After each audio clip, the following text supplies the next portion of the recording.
কৃষ্ণদের still bag কটা লাগবে ভাই? কটা লাগবে? কটা দেবে তুমি কাস্টমার আমাদের ভাইদের? আরো আসছে দেখো না, একটা দুটো তিনটে চারটে পাঁচটা, ফার্স্টটা বলো ব্র্যান্ড নিউ। ব্র্যান্ড নিউ, ওটা 22 শেষের গাড়ি আচ্ছা। আছে। গাড়ির কন্ডিশনটা দেখো দাদা, অরিজিনাল একটা দাগ নেই, দুর্দান্ত কন্ডিশন। প্রাইস কত আছে? 1,78,000 টাকা দিয়ে 1 লাখ পর্যন্ত ডান করে দাও। চলো তাই ডান। চলো নেক্সট বলো।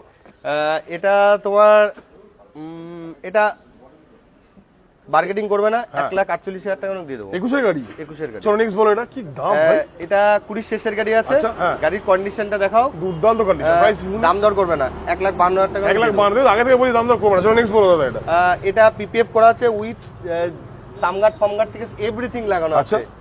এটাও চলো 1,52,000 টাকা দিয়ে দেবো। 1,52,000 এই গাড়িটা দেখো সবকিছু লাগানো আছে, গাড়ি কিনবে নিয়ে চলে টায়ার যাবে। তো ব্র্যান্ড নিউ মনে হচ্ছে। ব্র্যান্ড নিউ একদম। লাস্ট ওয়ান বলো দাদা। এটা এটা সুন্দর দামে দিয়ে দেবো, 1,48,000 টাকা করে দিয়ে দেবো। 1 লাখ ডাউন পেমেন্ট বলো মনে মনে সবকটা গাড়ির জন্য। সবকটা গাড়ির জন্য ডাউন পেমেন্ট 70,000 টাকা মতো। 70 নিয়ে চল, বেশি আনতে পারে। 5,000 পেট্রোল সাথে একটা হেলমেট, রানাঘাট কৃষ্ণ।